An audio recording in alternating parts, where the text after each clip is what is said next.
Ada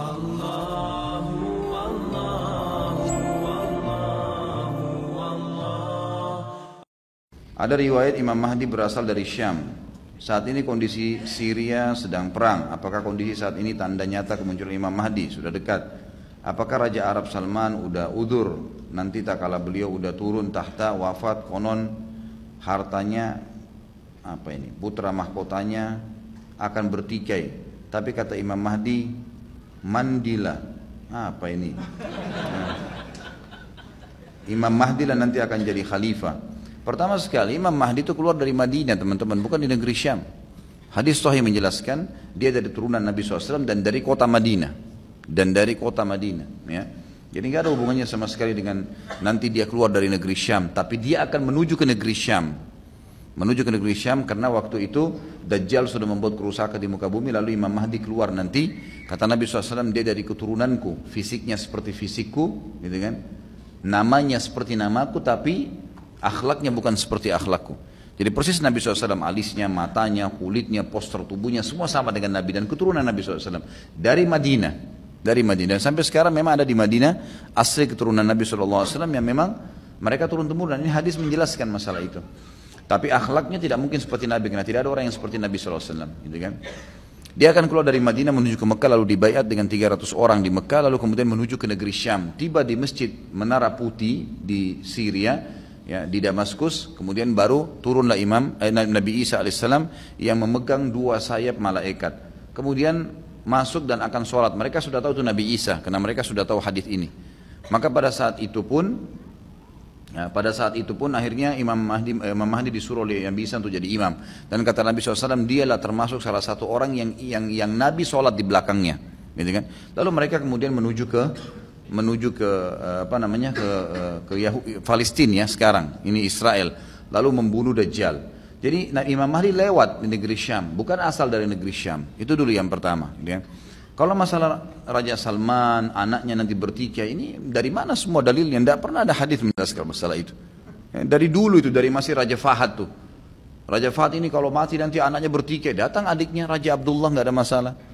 Nanti Raja Abdullah ini kalau mati begini ribut. Saya pernah dengar tuh, bahkan orang berkata begitu. Teman saya dari Madinah. Sebenarnya akhi, dari mana dalilnya? Ternyata enggak, datang lagi adiknya Salman, nggak ada masalah semuanya, gitu kan?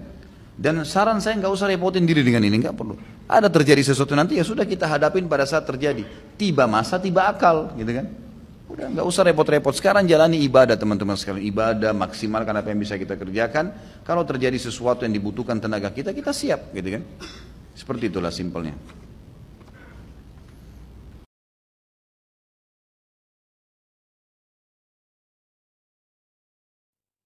Rasulullah SAW ketika ditemui oleh Umar bin Khattab radhiyallahu anhu, beliau dalam keadaan tidur di atas tikar yang kasar, membekas pada tubuh beliau yang mulia.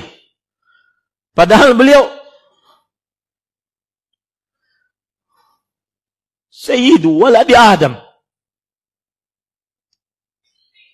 orang paling termulia di atas muka bumi, Khalilur Rahman, kekasih Allah Subhanahu wa ta'ala, Sayyidul Mursalin wal Muttaqin, pemimpinnya para rasul dan orang-orang bertakwa, tidur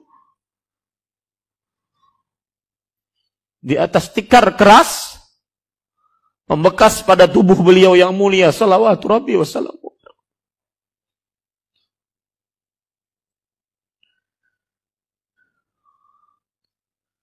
Mudah-mudahan kita bertemu dengan Nabi kita Muhammad SAW. Umar bin Khattab radhiyallahu anhu menemui beliau dan menangis.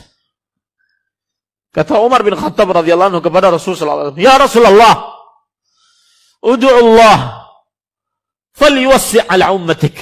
Wahai Rasulullah, mintalah engkau kepada Allah agar umatmu diluaskan, agar engkau tidak tidur di atas kasur, di atas tikar yang keras seperti ini.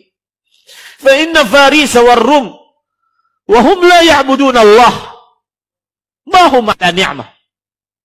Sesungguhnya orang-orang Persia dan Romawi, mereka di atas nikmat, padahal mereka tidak beriman kepada Allah Subhanahu wa taala. Apa kata jawab Rasulullah SAW? Apa jawab Rasulullah SAW? Lihat orang-orang yang disempitkan rezekinya. Oh, lihat orang-orang yang mungkin menangis ketika ingin makan, tidak ada yang dimakan. Lihat orang-orang miskin. Perhatikan, dengarkan ini. Pelipur lala dari Rasulullah sallallahu alaihi wasallam. Atarda an yakuna lahumud dunya wa al-akhirah. Wahai Umar, mau enggak engkau biarkan mereka menikmati dunianya? Anhabtum tayyibatikum fi hayatikum dunya. Kalian habiskan hal-hal baik kalian selama kalian hidup di dunia. Wastamta'tum biha, kalian sudah merasakannya. Maukah engkau biarkan mereka memiliki dunia? Walanal akhirah, kita yang memiliki akhirat. Dunia cuma 60-70 tahun, setelah itu mati. Setelah itu menjadi tulang ekor. Setelah itu yang mengisi mulut kita hanya turab. Rasulullah sallallahu alaihi wasallam bersabda, "Wala yamla'u jawfa ibni Adam illa turab." Tidak ada yang mengisi mulut manusia kecuali tanah nantinya. Sekaya apapun manusianya. Lanal akhirah ya Umar. Kita menginginkan kehidupan akhirat, kekal, abadi, sempurna nikmatnya, tidak pernah terputus. Ini ahibati hafizakumullah taala. Nabi SAW telah mengingatkan, "Man da'a ila dhalalatin kana lahu minal ithmi mithlu athami man tabi'ahu la yankusu dzalika min athamihim syai'an." Barang siapa mengajak orang lain untuk berbuat dosa atau melakukan kesesatan, maka dia akan mendapatkan dosanya dan dosa para pengikutnya tanpa mengurangi dosa mereka sedikit pun. Subhanallah. Jadi orang yang mengajak berbuat dosa atau menyebabkan orang lain berbuat dosa, maka dia akan menanggung dosa-dosa mereka tanpa mengurangi dosa mereka sedikit pun. Contoh jemaah sekalian, wanita yang buka aurat, tampil di media. Sama saja dia artis atau hanya bermodalkan akun Facebook. Sama saja. Satu laki-laki melihatnya, berarti dia menyebabkan laki-laki itu berdosa. Maka dia ikut menanggung dosa laki-laki tersebut tanpa mengurangi dosa laki. Adapun dalam sujud memang ada perintah Rasulullah kita untuk bersungguh-sungguh berdoa. Rasulullah bersabda, "Wa ammas sujud fajtahidu fihi du'a faqaminun an yustajaba lakum." Adapun sujud, bersungguh-sungguhlah kalian untuk berdoa padanya, karena itu lebih dekat untuk diijabah. Boleh nggak dengan selain bahasa Arab? Saya pernah tanya langsung ke Syekh Abdul Razak di Jakarta waktu itu. Saya bilang ke beliau, "Syekh, kalau ada orang tidak bisa bahasa Arab, lalu dia ingin berdoa dalam sujudnya dengan bahasa Indonesia karena dia tidak bisa bahasa Arab, boleh dia berdoa dengan bahasa Indonesia di saat sujud?" Kata beliau, boleh. Diucapkan Syekh? Diucapkan. Iya. Kenapa Syekh harus diucapkan? Karena doa itu termasuk amalan lisan, bukan amalan hati, kata beliau. Itu jawaban Syekh. Saya tanya, boleh saya tahu dalilnya Syekh? Kata Syekh, keumuman hadis. Ya wa ammas sujud fajtahidu fihi du'a. Adapun sujud, bersungguh-sungguhlah kamu berdoa padanya.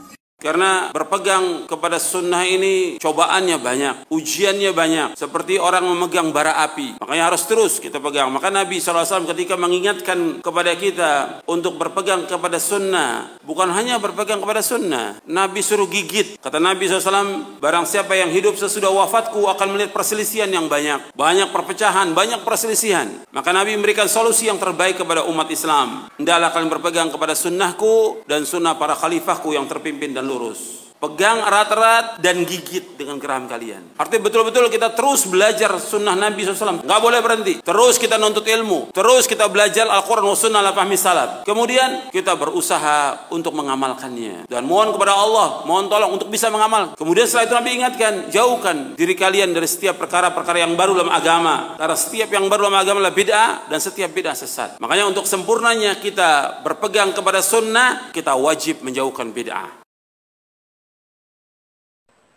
Bagaimana menanggapi kekhawatiran terhadap masa depan? Ahibati fillah, Allah memang menguji kita dengan rasa takut. Walanabluwannakum bisyai'in minal khauf. Terus bagaimana supaya kita tidak khawatir dengan masa depan kita? Dari 6 rukun iman, ada satu rukun yang insya Allah kalau kita meyakini hal itu, tenang kita jemaah. bersama rukun iman yang lainnya. An tu'mina bil qadari khairihi wa syarrihi, beriman dengan takdir yang baik dan yang buruk.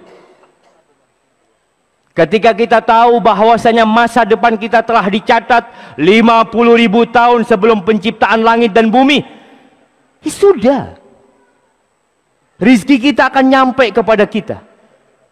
Nabi SAW mengatakan, wa'lam anna ma asabak lam yakun liyukhti'ak. Ketahuilah, yang menimpamu itu memang harus menimpamu, nggak mungkin luput dari dirimu. Yang tidak menimpamu, ya memang sudah ditetapkan tidak menimpamu. Dan beriman dengan takdir ini jamaah membuat kita tidak congkak dan tidak ujub. Ketika antum sukses, antum mengatakan Allah sudah tulis ini buat ana kesuksesan. Ketika antum susah, Allah sudah tulis hal ini buat ana untuk menguji kesabaran ana.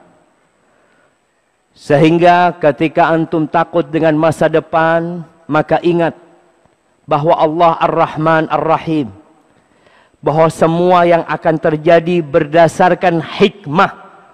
Nabi SAW kadangkala kalau masuk rumah, kata Aisyah radhiyallahu taala anha, beliau mengatakan, wa ya'tika bil akhbari man lam tuzawwidi. Ini potongan bait yang sebelumnya mengatakan, satubdi lakal ayyamu ma kunta jahilan wa ya'tika bil akhbari man lam tuzawwidi. Hari-hari itu akan datang dengan kepadamu dengan peristiwa-peristiwa yang kau nggak tahu sebelumnya. Akan datang memberitakan kepadamu satu informasi yang engkau nggak siap menerimanya, belum punya bekal menerimanya. Tapi seorang mukmin, ketika ada hal yang tidak dia sukai terjadi, apa kata dia? Inna lillahi wa inna ilaihi rajiun. Selesai jamaah, kita milik Allah dan kita akan kembali kepada Allah Azza wa Jalla. Dan yakin dalam semua musibah yang menimpa kita pasti ada hikmah. Jadi kita santai aja. Apa yang akan terjadi? Susah, sulit, dan kita tidak mampu menghadapinya, yakin Allah tidak memberikan musibah, cobaan, ujian di atas kemampuan hambanya. Engkau berarti mampu menghadapinya. Barakallahu fikum. Ada dua buah hadis saudaraku seiman di hari Jumat ini dijamin diterima doa. Yang pertama riwayat Imam Muslim. Kata baginda Nabi SAW, hari Jumat pasti diterima doa seorang Muslim. Dan kejarlah waktu itu pada saat imam atau khatib sedang duduk di khutbah kedua sampai diiqamahkan sholat. Beranjak daripada hadis riwayat Muslim ini, semua dai-dai kita dan para ulama kita yang sudah faham, pasti mereka berdoa di khutbah kedua karena ini waktu mustajab doa. Yang kedua riwayat Nasai yang berbunyi, kata baginda Nabi SAW, Jumat 12 waktu, di mana tidak ada seorang muslim berdoa pasti diterima oleh Allah dari subuh sampai terbenam matahari. Ini hari yang mulia. Lalu kata Nabi SAW, dan kejarlah waktu-waktu itu selepas asar. Maka jangan kita sia-siakan dua waktu yang mulia ini. Mari kita hadirkan hati dan pikiran kita berdoa kepada Sang Pencipta Allah. Semoga Ia menerima apa yang kita. Ustaz, banyak para dai menyerukan keseimbangan dunia dan akhirat. Sebenarnya bagaimana kita memberi porsi untuk dunia dan untuk akhirat? Apakah harus seimbang? Tidak, bukan harus seimbang. Tak ada itu. Dunia dan akhirat tidak boleh diseimbangkan. Tak benar orang mengatakan hiduplah engkau dengan dunia seakan-akan engkau hidup selama-lamanya dan carilah akhirat seakan-akan engkau besok mati. Itu tidak benar di Rasulullah. Tidak benar. Tidak ada istilah seimbang itu. Semua yang kita kerjakan di dunia ini harus kita alahkan untuk akhirat. Jadi dunia untuk akhirat, tidak ada dunia untuk dunia, itu tidak ada. Jadi kita berletih, kita bekerja, kita belajar dan semuanya itu untuk akhirat, bukan untuk dunia.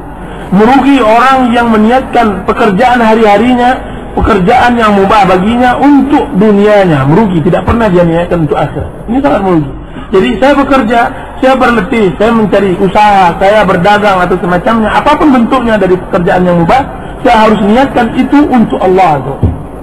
Jadi tidak ada yang nama menyeimbangkan dunia dan akhirat, tidak ada. Yang ada adalah dunia saya untuk akhirat saya.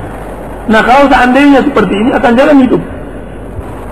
Ketika seseorang membuat kaidah dunia saya untuk akhirat, berarti dunianya tidak boleh berlawanan untuk akhirat. Kalau seandainya bertentangan antara kehendak dunia dengan kehendak akhirat, maka apa yang harus dia lakukan setelah dia meletakkan kaidah ini?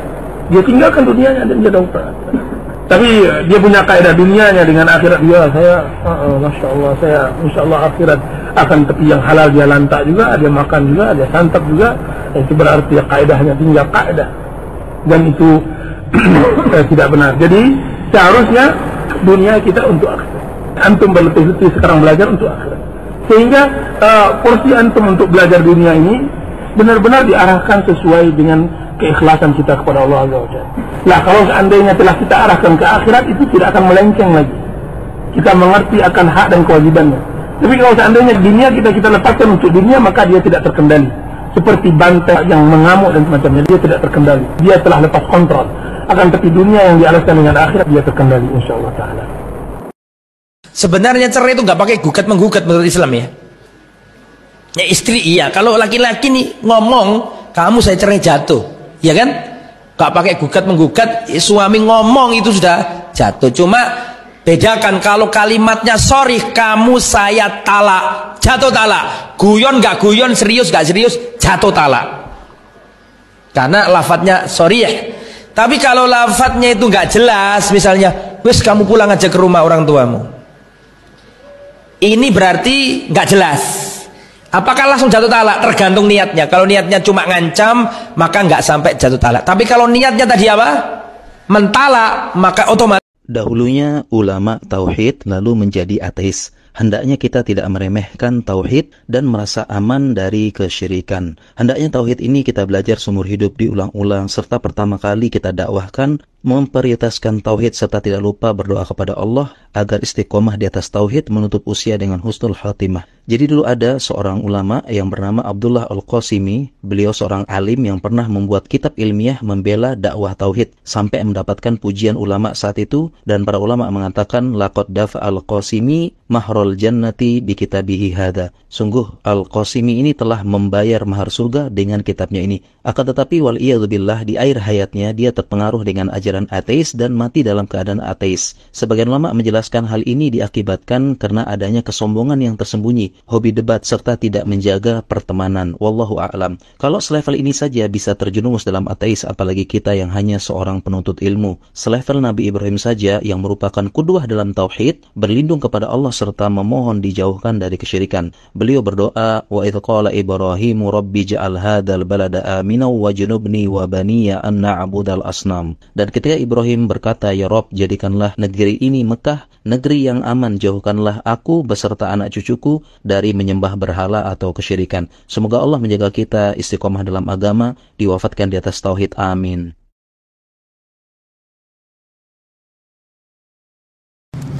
Karena sesungguhnya kuburan itu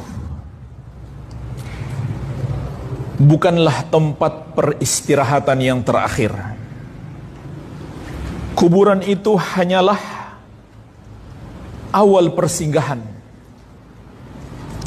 dalam perjalanan panjang di negeri akhirat. Di dalam hadis yang diriwayatkan Imam At-Tirmidzi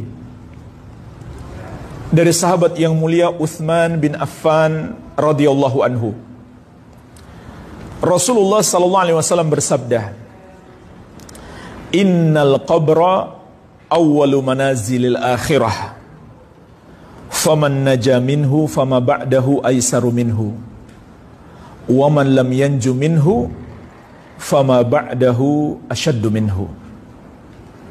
Sesungguhnya kuburan itu adalah persinggahan yang pertama dalam perjalanan di negeri akhirat. Maka barang siapa yang selamat dikubur, perjalanan berikutnya semakin mudah. Dan barang siapa yang tidak selamat dikubur, maka perjalanan berikutnya semakin berat. Kemudian Nabi SAW mengatakan, "Ma ra'aitu manzaran qat illa wal qabru afdha minhu." Tidaklah aku melihat suatu pemandangan yang mengerikan kecuali kuburan itu jauh lebih mengerikan darinya. Jadi jamaah sekalian, semua yang pernah kita dengarkan, semua yang pernah kita lihat di dunia ini, sesuatu yang mengerikan itu tidak ada apa-apanya dibandingkan pemandangan di alam kubur, tentu bagi orang yang mendapatkan siksa kubur. Oleh karena itu jamaah sekalian, di dalam hadis ini juga ada peringatan terkait ucapan yang menyelisihi akidah. Mereka mengatakan ketika ada orang wafat, dia telah kembali ke tempat peristirahatannya yang terakhir. Ini ucapan menyelisih akidah. Karena Nabi SAW mengatakan di dalam hadis ini bahwa kuburan itu hanyalah tempat persinggahan yang pertama, bukan peristirahatan yang terakhir.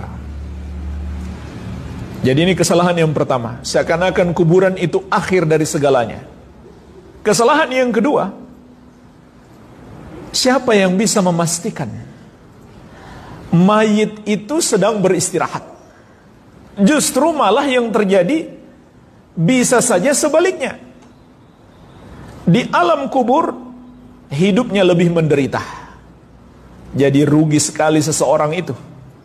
Di dunia sudah hidup susah, di kubur bukannya senang, nyaman hidupnya, tapi malah lebih sengsara. Ini juga perkara gaib.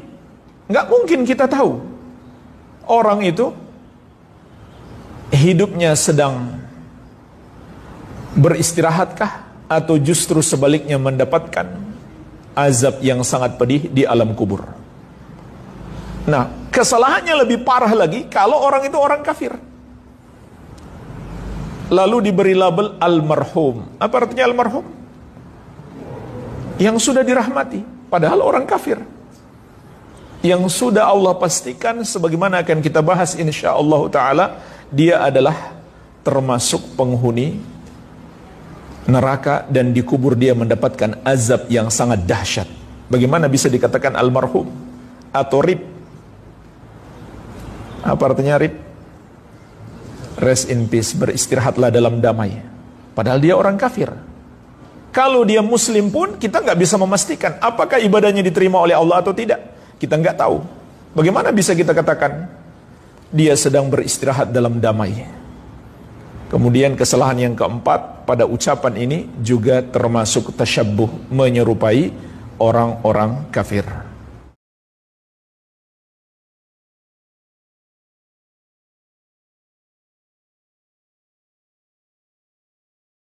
Healing oi healing, kerja terus, kaya kagak. Dituntut agar kaya, dituntut agar terlihat mewah, rumah megah, mobil mewah, harta bertumpuk ruah, padahal ngutang. Hati-hati, jangan suka berhutang meskipun hidupmu sulit. Mengapa? Kata Umar bin Abdul Aziz, fa inna dain zullun bin nahar wa hammun bil lail. Karena hutang itu menghinakan di siang hari dan menyengsarakan di malam hari. Fada'uh, tinggalkan hutang, taslam lakum aqdarukum, maka kalian akan terhormat, selamat kehormatan kalian. Orang tidak berhutang selamat meskipun miskin.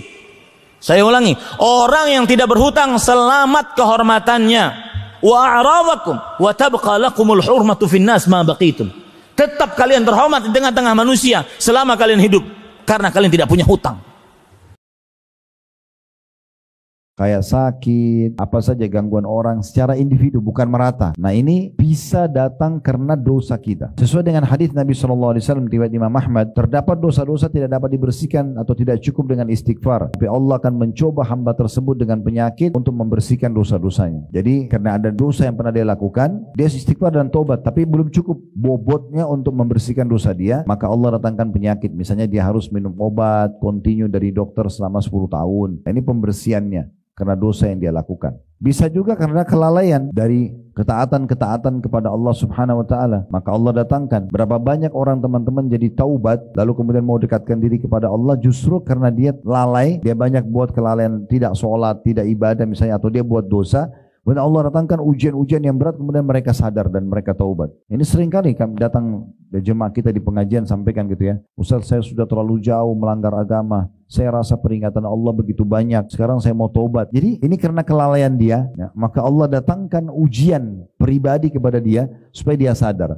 Mungkin ribut rumah tangganya, sulit mendapatkan keturunan, yang sebenarnya secara teori agama harusnya dia mendapatkan fasilitas kalau dia dekatkan diri kepada Allah Subhanahu wa taala. Penting bagi kita untuk memahami hakikat ubudiyah. Kita yang beribadah kepada Allah, mulai kita balik sampai saat, sudahkah kita memahami hakikat ubudiyah kita kepada Allah Subhanahu wa taala? Yang itu sesungguhnya telah terkandung, termaktub dalam surat yang kita baca tidak kurang dari 17 kali sehari semalam, dan merupakan rukun dari salat kita. Maka sudah saatnya kita melakukan mengintrospeksi, mengevaluasi yang diharapkan membuahkan renungan, penghayatan terhadap bacaan-bacaan salat kita. Dari sini kita bisa menghukumi, mengetahui bagaimana orang-orang yang membaca surah Al-Fatihah yang dalam sebagian kondisi dan keadaan hanya ingin menyelesaikan bacaannya, bahkan terlebih lagi sampai dalam kondisi yang hanya membaca Al-Fatihah dalam satu nafas. Dan terlebih lagi dan sebagian salat yang dilakukan oleh sebagian kaum muslimin hadahumullah dalam salat tarawih misalnya, bacaannya begitu cepat. Lalu apa yang harus bisa dihayati? Apa yang bisa direnungi dari bacaan tersebut? Bahkan mungkin tidak sah salat dengan cara seperti itu. Tidak ada tumaninahnya. Maka dari sekarang bacaan-bacaan terutama Al-Fatihah yang kita baca dalam salat kita, yang setiap saat bahkan menjadi tradisi bagian dalam berbagai kesempatan memberikan doa Al-Fatihah untuk si fulan, Al-Fatihah untuk si, tapi hanya sekedar bacaan saja, tapi tidak memahami renungi kandungan dan tidak merenungi hakikat yang terkandung di dalamnya. Maka tidak ada perubahan yang signifikan dalam hidup kita. Dibaca iyyaka na'budu wa iyyaka nasta'in, tapi ubudiyah kita, cinta kita kepada Allah, kepasrahan kita, ketundukan kita kepada Allah masih sangat lemah. Belum membuktikan apa yang menjadi landasan kehidupan dan ubudiyah kita kepada Allah Subhanahu wa taala.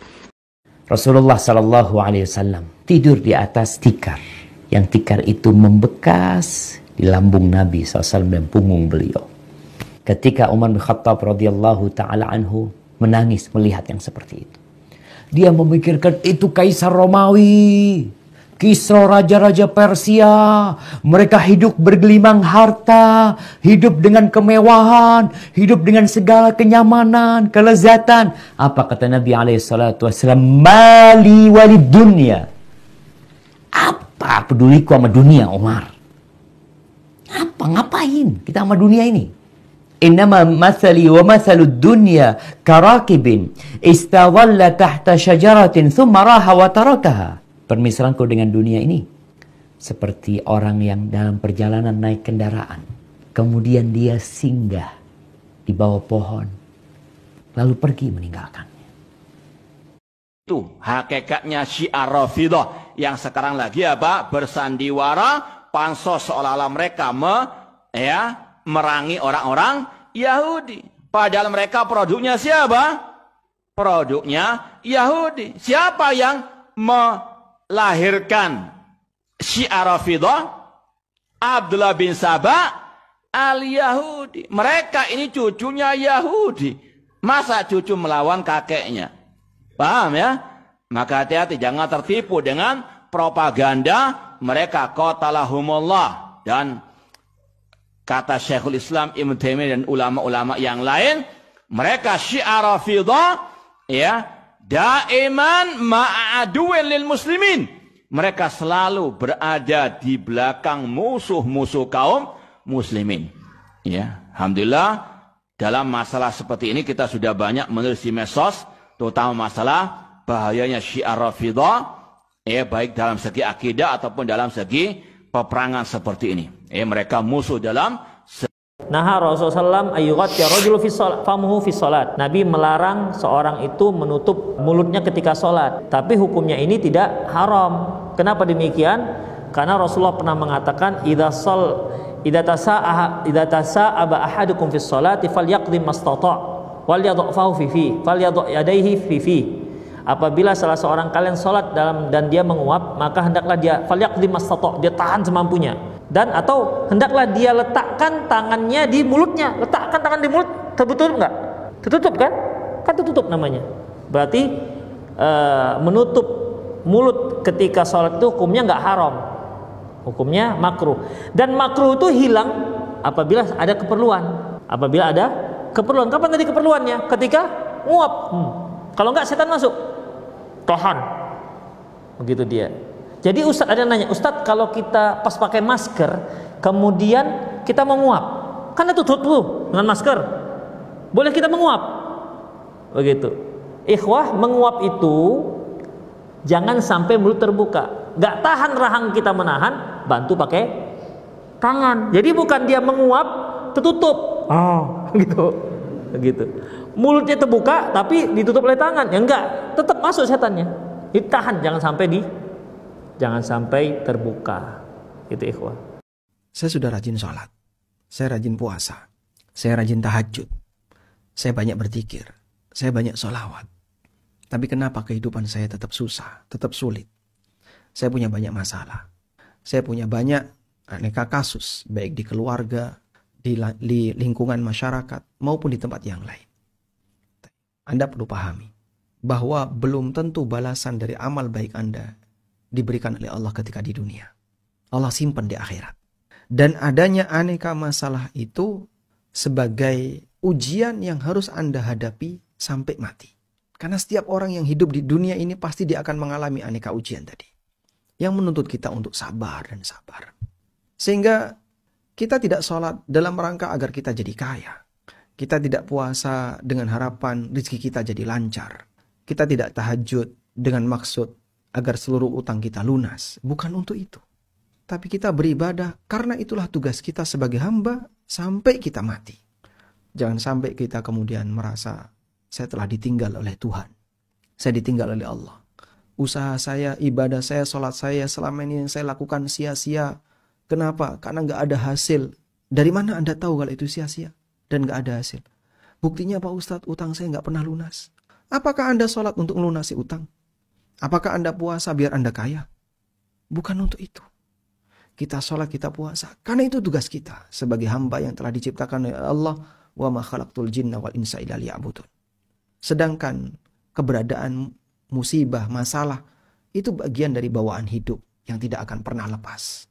Karena kita akan diuji oleh Allah sampai mati. Di posisi inilah kita perlu memisahkan.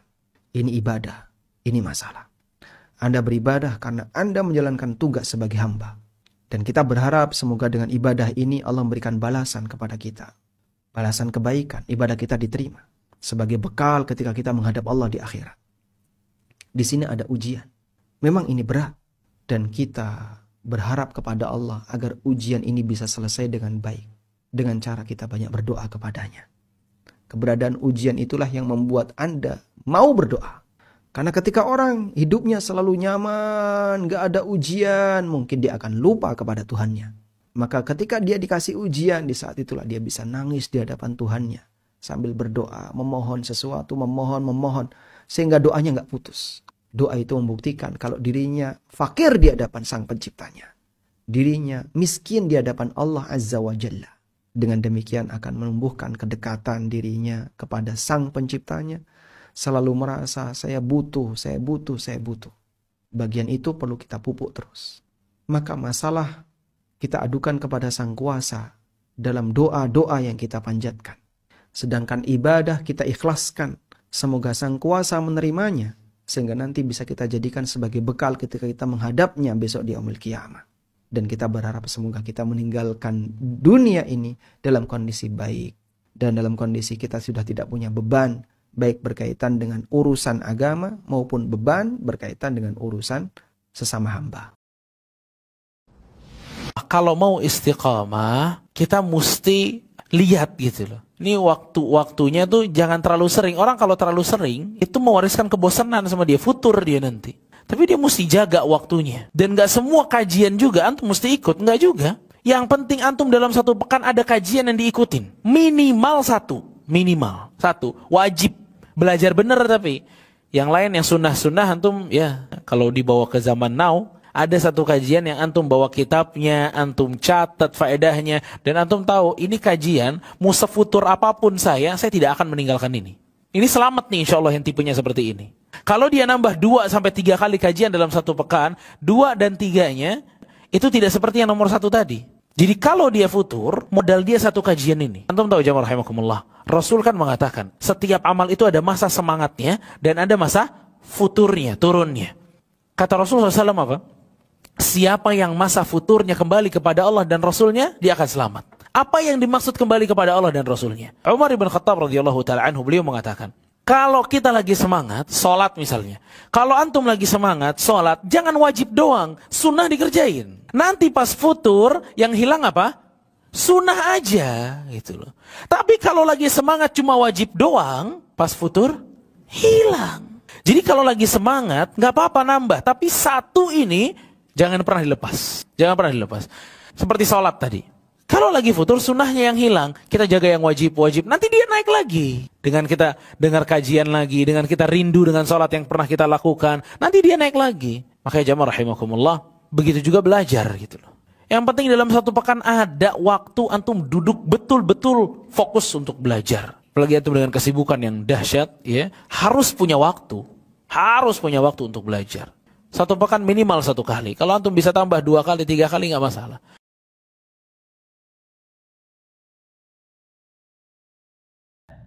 Saya sebutkan beberapa contoh lisan yang syirik. Ya, yang berdoa kepada selain Allah, meminta perlindungan kepada jin, bersumpah dengan selain nama Allah, demi Rasulullah. Ya, menganggap sial, tatayur, baik waktu dengan tempat. Ini bulan Safar, ini bulan Safar Bu ya, awas ya. Jangan kemana-mana, sasapareun cek orang Sunda. Menganggap sial bulan, waktu, atau ada burung. Malam-malam, waduh ada apa nih? Ya, kalau orang sebelah sono, kalau ada ucing lewat mau kemana-mana nggak jadi dia. Ada kubu-kubu, ada apa ibu? Ada kubu-kubu. Nah itu dia. Ya, naam. Ya, kemudian mengatakan Masya Allah wa syi'ta, mengatakan ini dengan kehendakmu dan kehendak Allah dan kehendakmu, kehendak Allah dan kehendakmu. Lah, ini dengan kehendak Allah semata, atau kehendak Allah kemudian kehendakmu. Kemudian waduh, kalau nggak ada dokter nih mati nih aku tadi malam. Kalau nggak minum bodrek mati anak. Kalau nggak ada satpam masuk tuh apa? Nah, itu kalau supir nggak cerdas tabrakan tadi. Kalau supir nggak cerdas tabrakan. Kalau bapak nggak mati aku nggak punya harta. Kalau bapak nggak mati dapat warisan. Hati-hati lisan terkadang ya, ma'asal muslimin rahmakumullah. Ini yang paling utama, mentauhidkan Allah Subhanahu wa taala.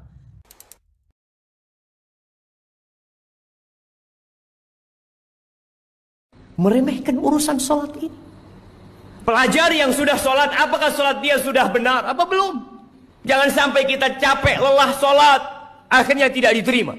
Kata Rasul sallallahu alaihi wasallam, Inna rajula la yusalli salata 60 sana. Ada orang yang salat selama 60 tahun dia salat. Walam tuqbal lahu salat. Satu pun salatnya enggak ada yang diterima. Yutimmu ruku'ahu wa la yutimmu sujudahu. Yutimmu sujudahu wa la yutimmu ruku'ahu. Salatnya asal-asalan. Sujudnya sempurna, rukuknya enggak sempurna. Rukuknya sempurna, sujudnya enggak sempurna. Yang penting saya salat. Lah. Di surat Al-Ma'un Allah katakan fawailul lil musallin, celaka orang-orang yang salat. Apalagi yang tidak salat. Karena ada orang yang salat tapi dia riya. Tapi dia tidak peduli dengan waktunya. Tidak peduli dengan rukun dan syaratnya. Wabtaghi fima atakallahu daral akhirata wa la tansa nasibaka minad dunya. Carilah akhiratmu dan jangan lupa duniamu. Jadi akhirat utama, dunia kita perlu juga. Ya. Bukan ayat ini bukan seimbang, enggak. Kata Allah, wabtaghi fima ataqallahu daral akhirah. Carilah akhiratmu dan jangan kau lupa dengan dunia. Paham? Maksudnya fokus ke akhirat, dunia boleh kau nikmati, tapi yang paling fokus apa? Akhirat. Itu maksud ayat tersebut. Banyak orang tafsirkan maksudnya dunia akhirat terus seimbang. Jangan seimbangkan dunia dan akhirat, rugi nanti seimbangkan dunia dan akhirat. Tidaklah kita menempuh dunia kecuali untuk apa? Akhirat, enggak ada masalah. Antum kaya silakan, tapi sedekah. Antum cari uang banyak-banyak untuk akhirat antum, ya. Jadi kita boleh dunia kita cari, tapi untuk apa? Akhirat. Ada satu hadis yang antum sudah hafal dan manfaat hadis ini untuk kita ingat terus supaya kita betul-betul menuntut ilmu syar'i. Di dalam hadis yang sahih yang diriwayatkan oleh Imam Muslim dan yang lainnya, Nabi SAW bersabda dari sahabat Abu Hurairah radhiyallahu an. Nabi bersabda, "Man naffasa an mu'minin kurbatan min kurabi dunya, naffasa Allah anhu kurbatan min kurabi yaumil qiyamah. Wa man yassara ala mu'sirin يسر الله عليه في الدنيا والآخرة ومن ستر مسلما ستره الله في الدنيا والآخرة والله في عون العبد ما كان العبد في عون أخيه ومن سلك طريقا يلتمس فيه علما سهل الله له به طريقا إلى الجنة وما اجتمع قوم في بيت من بيوت الله يتلون كتاب الله ويتدارسونه بينهم إلا نزلت عليهم السكينة وغشيتهم الرحمة وحفتهم الملائكة وذكرهم الله في من عنده ومن بطأ به عمله لم يسرع به نسبه. Dari sahabat Abu Hurairah radhiyallahu an, ia berkata, telah bersabda Rasulullah sallallahu alaihi wasallam, barang siapa yang melapangkan kesulitan seorang mukmin dari kesulitan dunia, maka Allah akan lapangkan dia dari satu kesulitan di hari kiamat. Barang siapa yang memudahkan orang yang dililit utang, maka Allah akan mudahkan dia nanti pada hari kiamat. Allah akan mudahkan di dunia, Allah mudahkan di akhirat. Barang siapa yang menutupi aib seorang muslim, Allah akan tutup aibnya di hari kiamat. Allah akan tutup aibnya dunia dan akhirat. Dan Allah akan senantiasa menolong seorang hamba selama hamba itu menolong saudaranya. Dan barang siapa yang berjalan untuk menuntut ilmu, maka Allah akan mudahkan jalannya ke surga. Antum ingat tuh, barang siapa yang berjalan untuk menuntut ilmu, Allah akan memudahkan jalannya ke surga. Wa man salaka tariqan yaltamisu fihi ilman sahalallahu lahu bihi tariqan jannah. Barang siapa yang berjalan untuk menuntut ilmu, Allah akan mudahkan jalan ke surga. Kemudian Nabi lanjutkan SAW, wa majtama'a qaumun fi baitin min buyutillah yatluna kitab Allah wa yatadarasunahu bainahum illa nazalat alaihimus sakinah wa ghashiyatuhumur rahmah wa haffathumul malaikah wa dzakarahumullahu fi man indah. Dan tidaklah berkumpul satu kaum di satu masjid dari masjid-masjid Allah yang mereka membaca kitab Allah dan mereka pelajari, mereka kaji kitab Allah itu, melainkan yang pertama akan turun sakinah, ketenangan. Yang kedua diliputi oleh rahmat Allah SWT. Yang ketiga dikelilingi oleh malaikat. Yang keempat Allah akan sebutkan orang-orang yang hadir oleh Allah, disebutkan di hadapan para malaikat yang berada di sisi Allah Taala. Wa man batta'a bihi 'amaluhu lam yusri' bihi nasabuh. Barang siapa yang lambat amalnya tidak dapat dikejar oleh nasabnya. Itu perhatikan ini. Ini hadis manfaat. Ada di Arba'in An-Nawawi hadis ini. Hadis sahih riwayat Muslim. Yang pertama Nabi sebutkan, kalau ada teman kita, saudara kita mengalami kesulitan, kesusahan, bantu, jangan diam kita. Dia seorang muslim, kita kenal, kita tahu, apalagi dia saudara kita, tetangga kita, dia sulit, bantu. Allah akan hilangkan nanti kesulitan kita nanti pada hari kiamat. Orang yang memudahkan, orang yang dililit utang, dia nggak mampu untuk bayar, susah hidupnya, dililit utang karena dia nggak ngerti. Dia berutang orang miskin, kita bantu untuk bisa membayarkan hutangnya. Atau dia hutang pada kita, yang kita lihat nggak mampu dia untuk bayar, kita bebaskan. Atau kita berikan tempo atau bebaskan, seperti Allah sebutkan dalam surah Al-Baqarah, wa in kana dzu usratin fanadhiratun ilai maisarah wa an tasaddaqu khairul lakum in kuntum ta'lamun. Dan jika orang yang sulit nggak mampu untuk bayar utang, kamu tunda sampai waktu dia lapang. Kalau kamu sedekahkan itu lebih baik bagi kamu jika kamu mengetahui. Mudahkan orang yang dililit oleh utang. Kemudian yang ketiga Nabi sebutkan, barang siapa yang menutupi aib seorang muslim, Allah akan tutup aibnya dunia dan akhirat. Jadi nggak boleh kita menyebarkan aib seorang muslim, apalagi dia orang-orang yang saleh, orang-orang yang baik, yang taat kepada Allah, taat kepada Rasulnya. Yang keempat, Allah akan selalu menolong seorang hamba selama hamba itu menolong saudaranya. Selama kita menolong seorang hamba, menolong seorang, Allah akan tolong kita. Yang kelima, Allah sebutkan, barang siapa yang berjalan untuk menuntut ilmu, Allah mudahkan jalan ke surga. Itu perhatikan tuh. Maka nggak boleh kita lepas untuk menuntut ilmu. Sampai kapan menuntut ilmu? Sampai wafat. Terus kita harus semangat untuk menuntut ilmu syar'i sampai kita diwafatkan oleh Allah. Belajar Quran dan Sunnah menurut pemahaman salafus soleh. Wajib gitu loh. Yang pokok yang pertama kita kaji tentang akidah. Kajian tentang akidah, bukan kajian tentang tematik-tematik, bukan. Bukan yang lain, bukan ceramah umum. kajian Al-Quran was sunnah ala fahmi salaf. Akidah yang pokok yang pertama kali. Kemudian selanjutnya barang siapa yang berkumpul di satu masjid, dari masjid Allah, di masjid, kajian itu di masjid, bukan di rumah, di masjid. Barang siapa yang ngaji di masjid, nuntut ilmu di masjid, belajar di masjid, dia kaji kitab Allah, maka 4 Allah Nabi sebutkan. Yang pertama apa? Turun sakinah, ketenangan. Beda dengan di rumah, beda di tempat lain. Di masjid turun sakinah, ketenangan. Kalau kita belajar Quran dan Sunnah. Yang kedua, diliputi rahmat Allah yang sangat luas. Dan kita selalu mengharapkan rahmat Allah.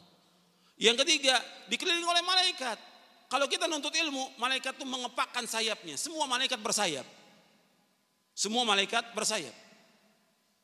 Dia kepakkan sayapnya karena apa? Menghormati orang-orang yang nuntut ilmu. Nabi bersabda SAW, innal malaikata la tada'u ajnihataha li talibil ilmi ridhan bima yasna'. Sesungguhnya malaikat mengepakkan sayapnya kepada orang-orang yang menuntut ilmu, ridho dengan apa yang mereka kerjakan. Ridho dengan orang menuntut ilmu. Maka antum sungguh-sungguh menuntut ilmu, jangan malas.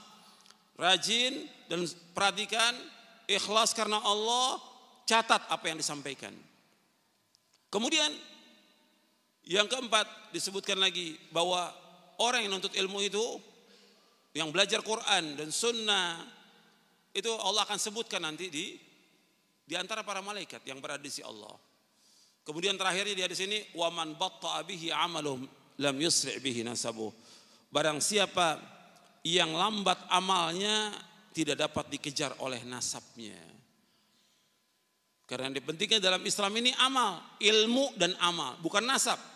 Meskipun dia mengatakan keturunan ningrat, keturunan nabi, keturunan rasul, orang yang mulia, tetap di hari kiamat Allah akan nilai bukan nasabnya, yang Allah nilai apanya? Amalnya. Likullin darajatum mimma amilu. Semuanya akan diberikan derajat tergantung dari apa yang mereka amalkan. Bukan nasabnya, bukan. Amal. Yang dipentingkan dalam Islam ilmu dan amal. Ikhwani fiddin, azakumullah. Ini sebagai muqaddimah yang penting supaya kita terus semangat untuk menuntut ilmu dan mengkaji Al-Quran dan Sunnah ala fahmi salaf di masjid-masjid Allah. Di mana ada masjid, cari masjid untuk mengkaji Al-Quran wa Sunnah ala fahmi salaf. Kaji. Sebab ini tempat yang barokah. Gulu bersikap berlebih-lebihan kepada orang soleh itu dari sunnahnya Yahudi. Dari sunnahnya siapa? Nasrani. Nah kadang-kadang kita belum benci terhadap Yahudi. Yahudinya memang Masya Allah. Tetapi tanpa kita sadar terkadang kita terjatuh ke dalam perbuatan-perbuatan orang-orang Yahudi. Tanpa kita sadari terkadang kita jatuh dalam perbuatan-perbuatan orang-orang Nasrani. Dan ini telah dikhabarkan oleh Nabi SAW. La tatba'anna sunnana man kana qablakum shibran bi shibrin wa dhira'an bi dhira'in. Hatta dakhala hujran dhabbin la dakhaltumuh. Bahwasannya umat ini akan mengikuti umat-umat yang terdahulu satu jengkal demi satu jengkal, satu hasta demi satu hasta. Dan kalau seandainya umat terdahulu masuk ke dalam lubang biawa, kenapa di sini Rasulullah menyebutkan lubang biawa? Disebutkan oleh para ulama, lubang biawa itu adalah lubang yang sangat rumit. Begini-begini, apa nih bahasanya? Berkelok-kelok. Antum pernah ke Padang, pernah lihat kelok berapa? Kelok 9, nah lebih kelok-kelok lagi dia. Iya, Rasulullah sengaja menggambarkan sesulit apapun ya untuk bisa taklid dengan mereka, tetap akan ditaklidi, tetap akan diikuti. Ya, kalau lihat orang-orang kafir sana pakai rambut panjang seperti ini, di sini nggak ada rambut, sulit nggak diikuti. Kalau biasanya kita potong rambut, save 20.000. Nah kalau potong rambut kayak gini kira-kira berapa butuh biaya? Gak cukup di Penayung, mungkin harus pergi ke Medan, harus ada begininya nih. Tapi tetap diikuti walaupun sulit. Tetap diikuti. Sadaqah Rasul sallallahu alaihi wasallam. Iya. Kemudian para sahabat bertanya, siapa mereka ya Rasulullah? Apakah mereka Yahudi dan Nasrani? Siapa lagi kalau bukan mereka? Siapa lagi kalau bukan Yahudi dan Nasrani yang memang diikuti oleh umat ini?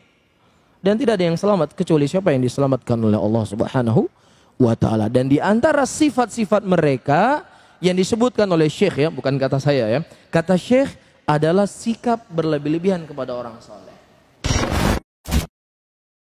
Idza shalla ahadukum linnasi falyukhaffif. Jika di antara kalian salat untuk orang lain alias jadi imam, hendaknya diperingan, bukan dipercepat ya, karena falyukhaffif itu bukan cepat. Jika salat untuk dirinya sendiri, tahajud di rumah, silahkan diperpanjang, terserah. Mau sekarang 1 rakaat 1 juz boleh, 2 juz masya Allah ya boleh. Karena kata Rasulullah, orang lemah, orang sakit di belakang kita, wasaghir, anak kecil. Makanya pernah Rasulullah SAW sedang ingin melamakan sholat, ada tangisan anak, Rasulullah percepat sholatnya karena kasihan sama ibunya. Makanya seorang imam itu harus tahu tentang sunnah. Makanya Rasulullah menganjurkan imam itu yang paling bagus bacaannya kalau sama-sama paling tahu sunnah, kalau sama-sama paling dulu dia hijrah, kalau sama-sama maka paling tua umurnya. Ketika kita terbangun di tengah malam, ma'asyiral muslimin, ada sebuah hadis Nabi yang ingin kita sampaikan. Dan ini bukan tahajud. Insya Allah lebih ringan daripada tahajud. Dari Nabi kita tercinta Muhammad sallallahu alaihi wasallam, beliau bersabda, "Man ta'arra minal laili." Barang siapa yang terbangun di malam hari. Faqala, ketika terbangun itu dia ucapkan, "La ilaha illallah, wahdahu la syarikalah. Lahul mulku wa lahul hamdu wa huwa ala kulli syai'in qadir. Subhanallah walhamdulillah wa la ilaha illallah wallahu akbar wa la hawla wa la quwwata illa billah." Thumma qal, kemudian diucapkan lagi, "Rabbighfirli, ya Allah ampuni aku." Illa istujiba lahu. Kalau itu terjadi, maka Allah akan ampuni itu, akan kabulkan itu. Kalau kita kedatangan beberapa tamu, lalu mereka tidak menunaikan sholat, dan kita pun tidak berani untuk mengingatkannya, apakah kita juga ikut berdosa? Nabi SAW menegaskan, "Man ra'a minkum munkaran falyughayyirhu biyadihi." Barang siapa melihat kemungkaran, maka rubahlah dengan tangannya, maksudnya kekuasaannya. Fa in lam yastati fa bilisani. Kalau tidak mampu maka dengan lisan. Wa in lam yastati fabiqalbih, kalau tidak mau maka dengan hati. Orang bertamu kepada kita, berarti kita sebagai sahibul bait, kekuasaan ada di tangan kita. Dia lihat kemungkaran, nggak sholat kita biarkan, padahal kita mampu untuk menyuruh dia sholat. Maka ketika kita tidak menyuruhnya sholat, dosa, padahal kita punya kekuasaan, kita sebagai sahibul bait. Kecuali kalau dia tidak mampu misalnya, maka dengan lisannya. Kalau dia tidak mampu pula, maka dengan hatinya. Orang bertamu ke kita, dia tidak sholat, kita biarkan, maka sahibul bait itu berdosa. Saya seorang mahasiswa tafsir Quran di kampung saya, mempelajari kitab tafsir yang penulisnya mengatakan Rasul tidak dijamin surga. Jilbab itu katanya khilafiyah. Bolehkah saya dalami kitabnya? Enggak boleh, Mas. Masa Rasulullah SAW enggak dijamin surga? Dikemanain ayat inna a'tainakal kautsar fasholli li rabbika wanhar inna syani'aka huwal abtar. Sesungguhnya kami telah memberikan kamu telaga Kautsar. Rasulullah sudah dijanjikan oleh Allah telaga Kautsar. Apa itu telaga Kautsar? Ya, nahrun wa adanihi rabbi, kata Rasulullah. Dia sungai yang Allah janjikan kepadaku. Ya, di surga yang paling tinggi darinya keluar sungai-sungai surga. Allah menjanjikan telaga Kautsar, ternyata Rasulullah nggak dijamin masuk surga. Kemana otaknya? Ya. Rasulullah menjamin para sahabat masuk surga, Abu Bakar di surga, Umar di surga, Utsman di surga, Ali di surga. Kemudian Rasulullah tidak dijamin surga. Ya Rabb. Memang di zaman sekarang ini banyak keajaiban dunia, Mas. Ya. Benar kata para ulama, orang kalau berbicara bukan pada tempatnya, kharaja minhul ajaib, akan keluar darinya keajaiban-keajaiban, keanehan-keanehan. Antum jangan ngelihat Antum jangan ngelihat titel, Pak. Percuma titel. Dokter ternyata ngodok yang kotor. Buat apa? Kalau ternyata pemikirannya kotor, menyimpang. Syekh Ibrahim Ruhaili dalam kitab Mauqif Ahli Sunnati wal Jamaah menyebutkan, ya, ijma ulama tidak boleh mengambil ilmu dari ahli bid'ah, dari orang-orang yang menyimpang. Enggak boleh. Kata Rasulullah SAW, inna min asyratis sa'ah an yultamasal ilmu indal asagir. Di antara tanda hari kiamat, ilmu itu diambil dari al-asagir. Abdullah bin Mubarak, perawi hadis itu berkata apa? Al-asagir hum ahlul bid'ah. Yang dimaksud dengan al-asagir adalah ahli bid'ah. Tuh lihat. Ya. Assalamualaikum Ustaz. Waalaikumsalam warahmatullahi wabarakatuh. Ustaz, benarkah daun bidara Arab? Ada juga daun bidara Indonesia ya? Saya ada di rumah daun bidara. Ya. Dibawa kemari gitu ya. Tahu tumbuh kan di sini ya? Saya ada di rumah. Daun bidara Arab dapat menangkal sihir. Jika benar, mohon penjelasan dalil dalam Al-Quran dan hadisnya yang menjelaskan daun bidara sebagai penangkal sihir. Nggak ada ayat, nggak ada hadis, nggak ada. Itu adalah tajribah, percobaan dari seseorang barangkali yang Nabi SAW ajarkan tadi. Baca Qul a'udzu birabbil falaq dan Qul a'udzu birabbin nas. Setelah turun dua surat ini, maka Nabi tinggalkan segala yang lain. Beliau cukupkan baca dua surat ini. Nggak ada pakai daun bidara, nggak ada. Nggak ada dalilnya. Tidak ada wahyunya. Kalau ada orang mengerjakan, itu orang yang mengerjakan. Siapapun juga dia tidak menjadi dalil. Yang menjadi dalil adalah qala Allah wa qala Rasulullah sallallahu alaihi wasallam wa qala as-sahabatu radhiyallahu anhum, yani ijma' mereka al-muhajirin wal ansar. Nggak ada suruh menghormati orang kaya, nggak ada. Kalau menghormati orang yang lebih tua ada dalam hadis Nabi yang sahih. Tapi orang kaya nggak ada. Tapi kalau kita lihat, ya, orang hormatnya luar biasa. Sama ustadznya salam nggak salam dia. La salam wala kalam. Mau orang kaya ketemu, masya Allah dipegang tangannya. Gimana Pak kabarnya? Baik. Apalagi kalau lihat mobil depan itu mobilnya bagus, masya Allah. Dikerubutin sama panitia.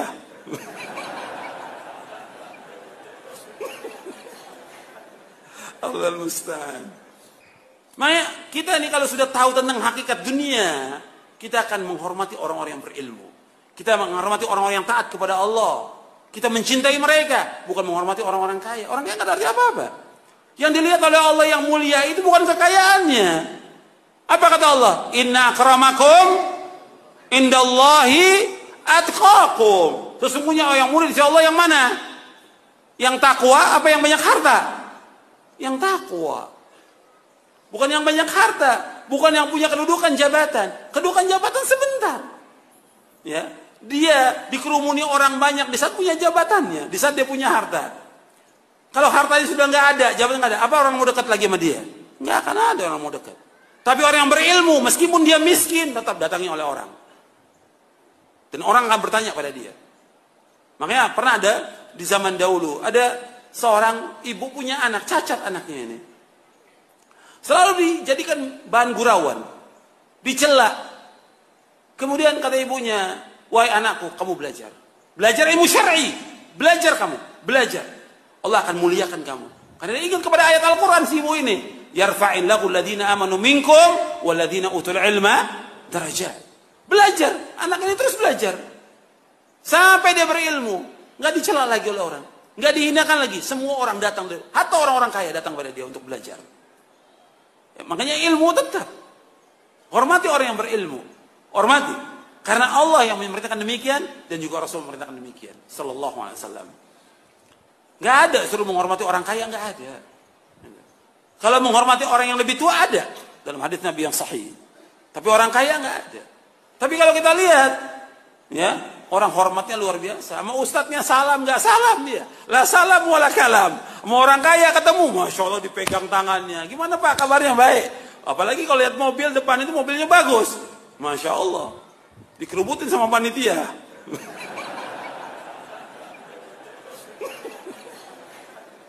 Allahul musta'an.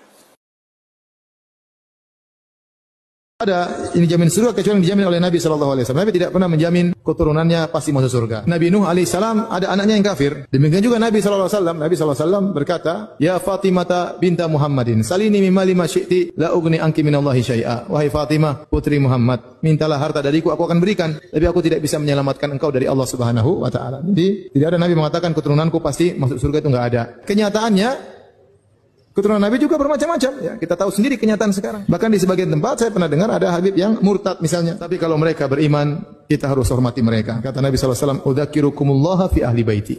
Aku ingatkan kalian untuk menghormati apa?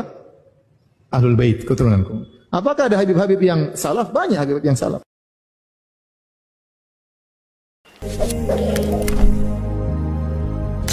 Sallallahu alaihi wasallam.